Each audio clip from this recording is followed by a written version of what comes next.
The lights on Nexus Station dimmed and brightened in a pattern that humans found jarring. Ambassador Frank Miller rubbed his temples as he stared at the document before him. The alien text had been translated to English, but the meaning was clear even without translation. It was not a fair deal. "They can't be serious," Frank whispered to Captain Susan Bell, who stood rigid in her dress uniform beside him. Susan's eyes narrowed as she studied the Vexari representatives across the table. The tall, blue-skinned aliens had 4 arms and eyes that never seemed to blink. "They are completely serious, sir. Look at their posture. They think they've won already."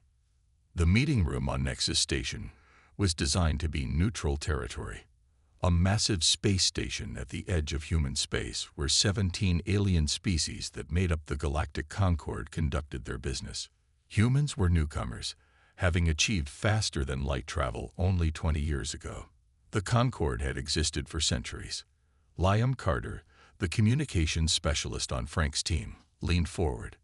"Sir, I've been monitoring their ship transmissions. My translator caught fragments suggesting this isn't just a bad deal. They're talking about us like we're already their property." Frank nodded slowly and looked at the terms again. The agreement would give the Concord rights to mine the outer planets of the solar system. In return, humans would receive protection and limited technology sharing. Earth would be required to provide workers and resources. The document called it a pathway to full membership, but Frank saw it for what it was: slavery with extra steps. The head negotiator for the Concord, a Zithran with silver skin and 6 fingers on each hand, spoke with a voice that sounded like stones grinding together. "We have been very generous, Ambassador Miller. Many young species would be grateful for such terms." Frank took a deep breath. He thought about the instructions from Earth's united government. Secure favorable terms, but do not commit to anything that limits human sovereignty. This agreement would do exactly that. The diplomatic vessel Harbinger that had brought them here was the best ship Earth had built, but it was nothing compared to the massive Concord vessels surrounding the station. Still, Frank had his orders, and more importantly, he had his principles. "I have reviewed your proposal," Frank said, his voice even and calm. He stood up slowly. "Humanity appreciates the time you have taken to present these terms." The aliens leaned forward, their various anatomies shifting in anticipation of his acceptance. "However, we find these terms unacceptable. Humanity will not surrender its sovereignty or its resources under such one-sided conditions." Frank closed the document reader with a firm tap. "We are leaving the negotiating table." The room went completely silent. Even the station's background hum seemed to pause. "You cannot be serious," the Zithran negotiator said, his silver face darkening to gray. "No species has ever rejected a Concord offer." Susan stepped closer to Frank, her hand casually moving near her sidearm. The Vexari representatives were making subtle gestures to each other. "We are very serious," Frank replied.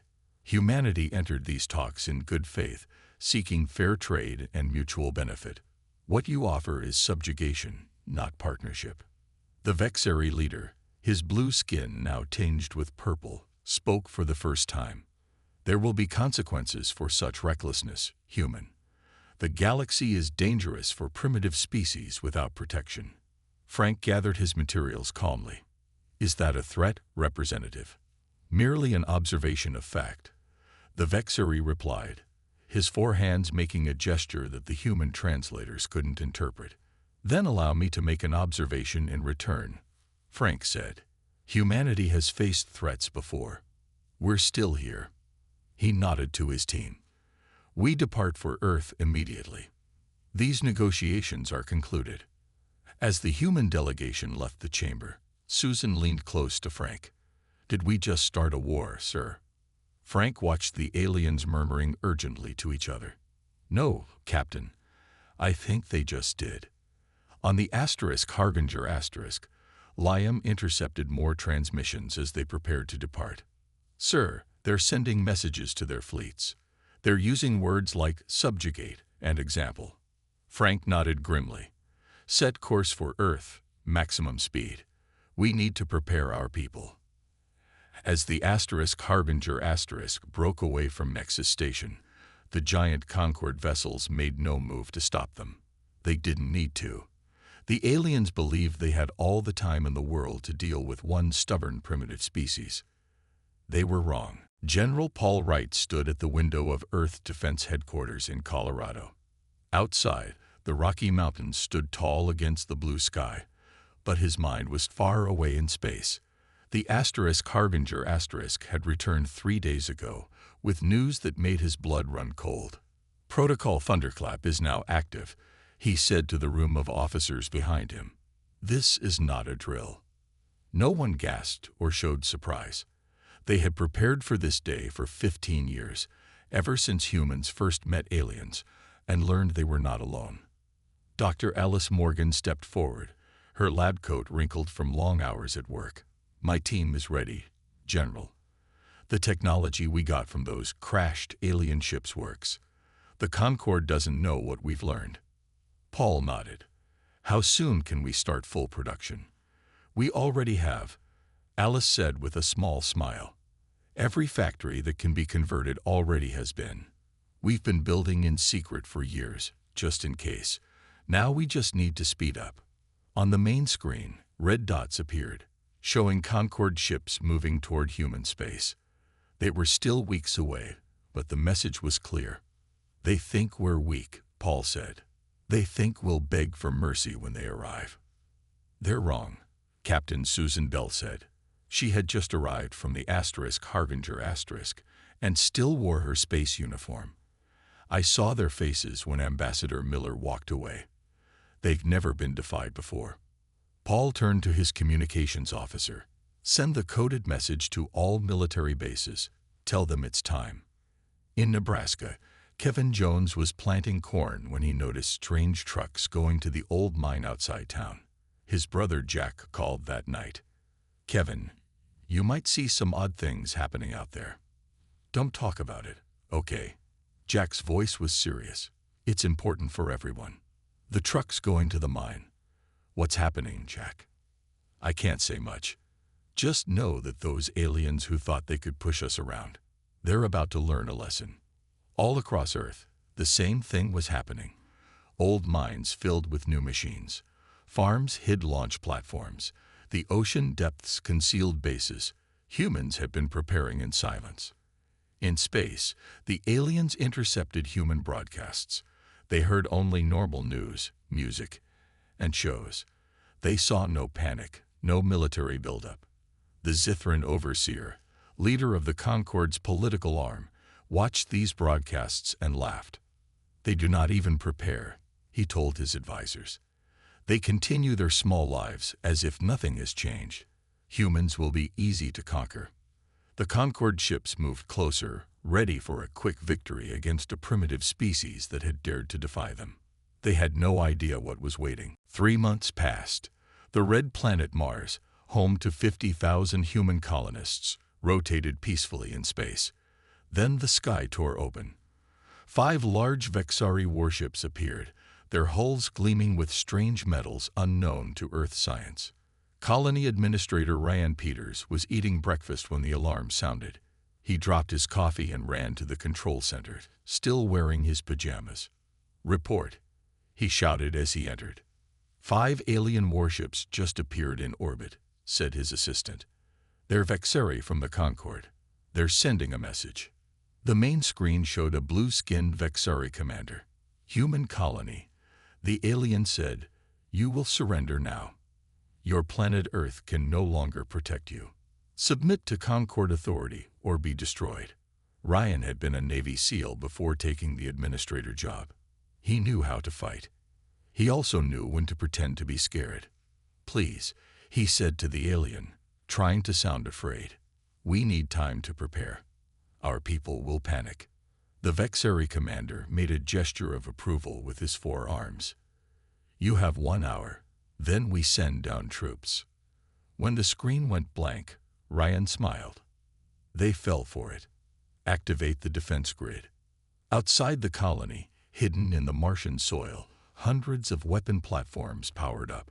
Dr. Morgan's team had built them using technology reverse-engineered from alien ships. The platforms rose from the red dirt, pointing at the Vexeri ships. "Fire," Ryan ordered. Beams of energy shot upward. The Vexeri ships had no shields up. They weren't expecting any resistance. 2 ships exploded immediately. A third spun away, badly damaged. "They're returning fire," someone shouted. The colony shook as alien weapons hit the surface. But the colony had shields too, invisible until energy struck them. The 2 remaining Vexeri ships moved back, out of range of the ground weapons. They began to launch smaller ships. "They're starting a blockade," Ryan said. "They'll call for reinforcements." He sent a message to Earth. "First strike happened at Mars.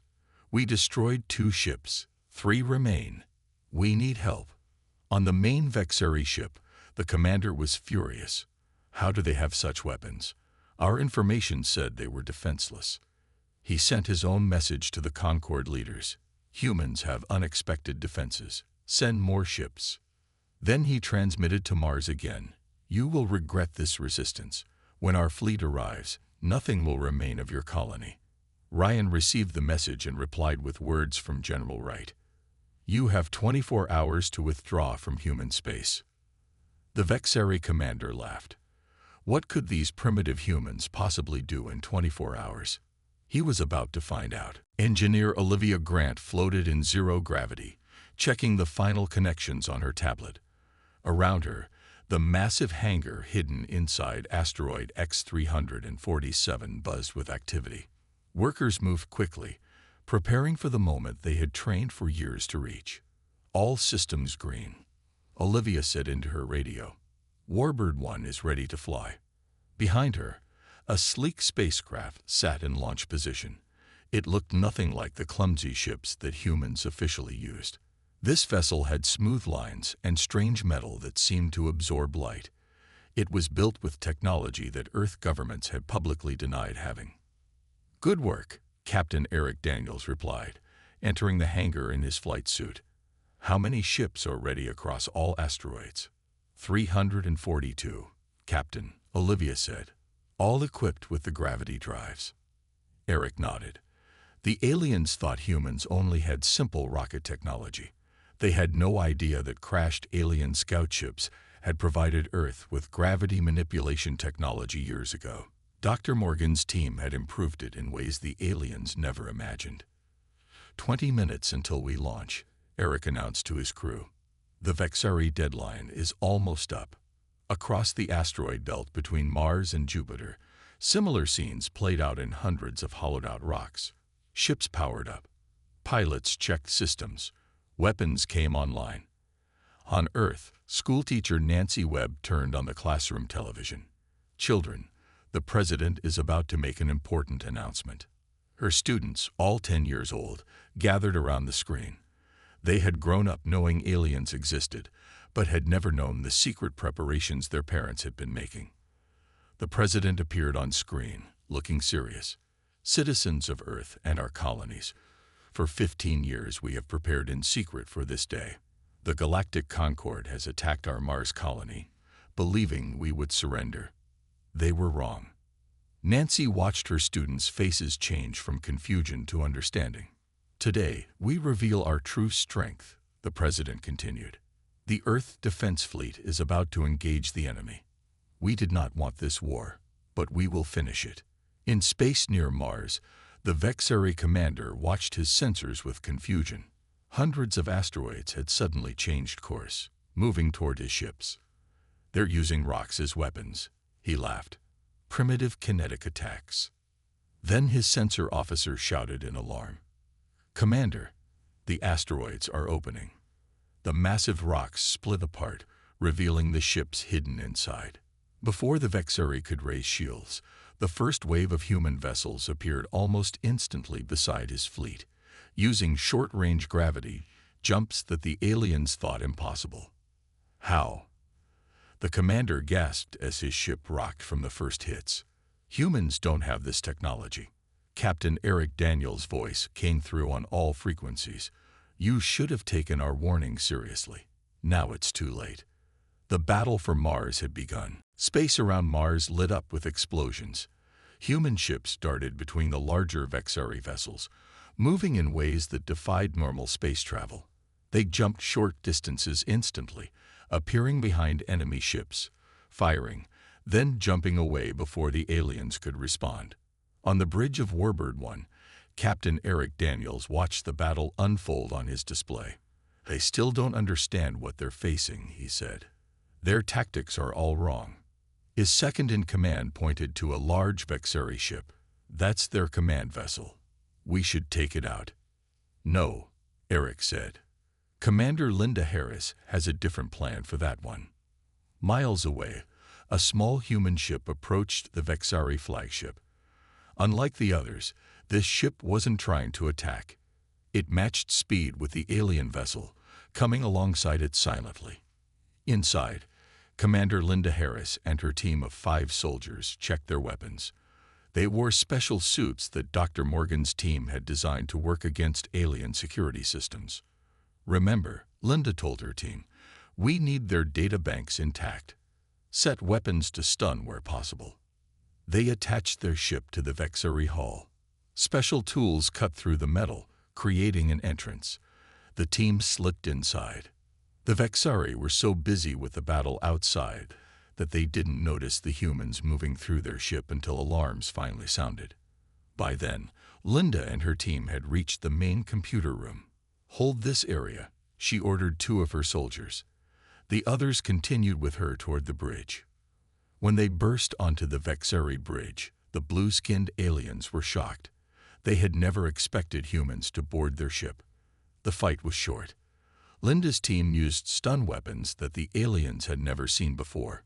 "Download everything," Linda ordered as she secured the Vexari commander to his chair. She plugged a device into the ship's computer system. "Let's see what their real plans are." The data appeared on her screen. Maps of Earth with landing zones marked. Lists of human cities to be destroyed. Plans for labor camps. "They were never going to offer fair terms," Linda said grimly. "This was always going to be a conquest." She sent the data to Earth immediately. At Nexus Station, far from the battle, news of the human counterattack caused chaos among the Concord species. The Ilari, a peaceful race with 4 eyes and green skin, called for an emergency meeting. Their representative contacted Earth directly. Diplomat Greg Watson received the call with surprise. "The Vexarian Zithrans lie to us all," the Ilari said.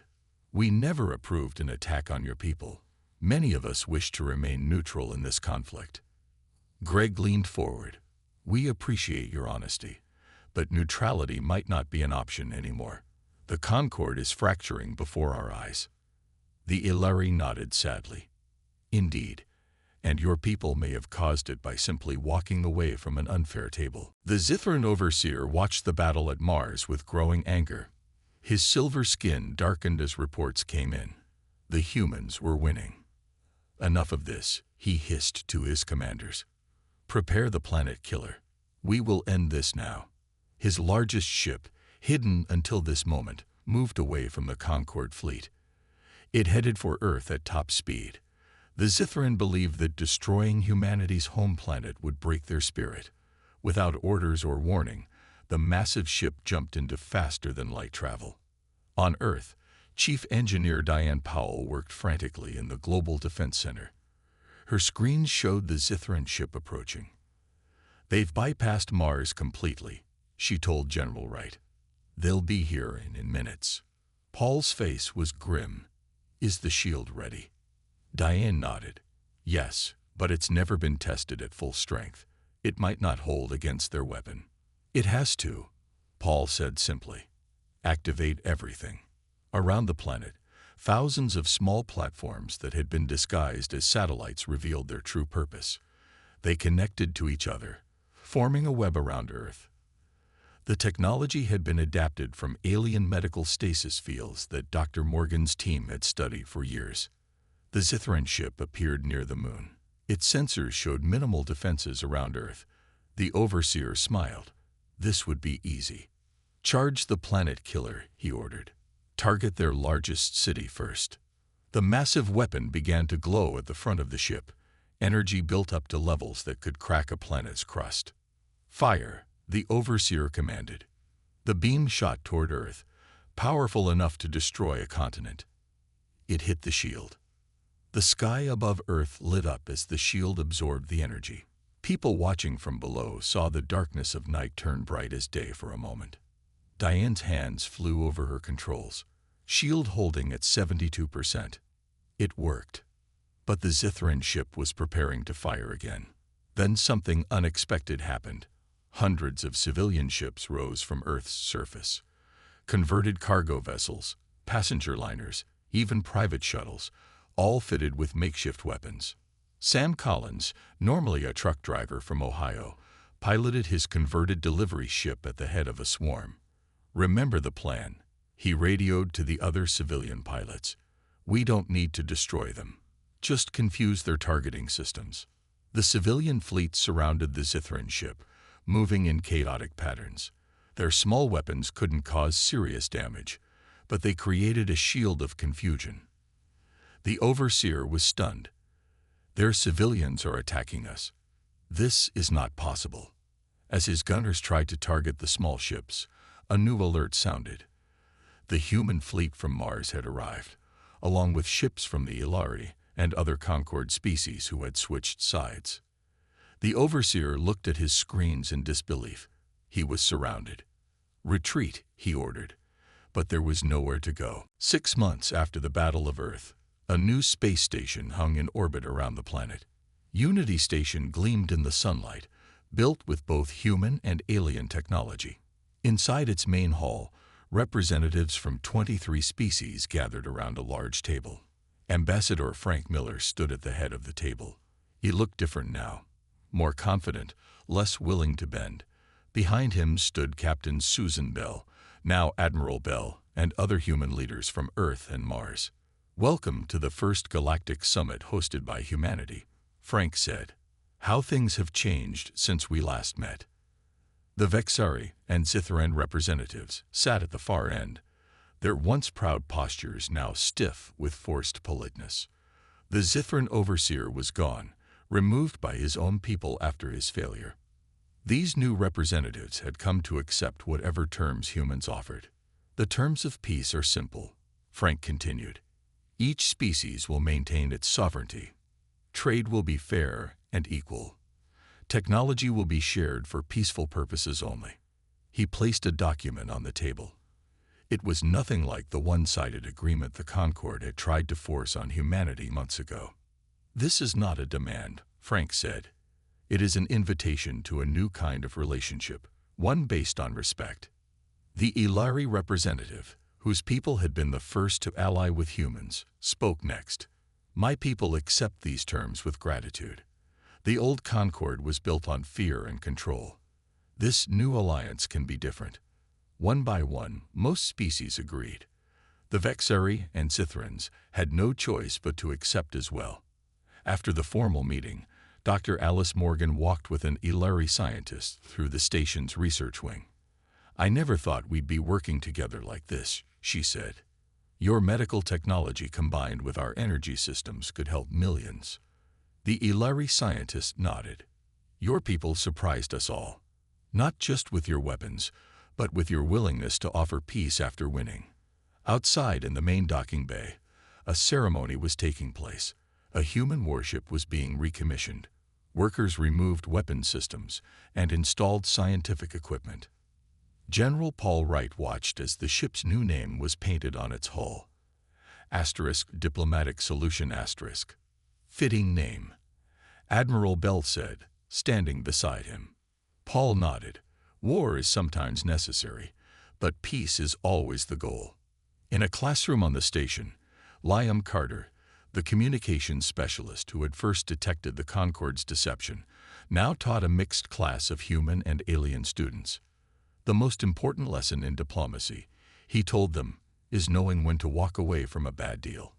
But equally important is knowing when to return to the table." He looked out the window at Earth below, its blue oceans and white clouds visible from space. "Humanity didn't want war," Liam said. "We just wanted respect." Sometimes you have to show strength to get it. The galaxy had trembled when humans walked away from the table. Now it watched in wonder as humans built a better one, where all could sit as equals.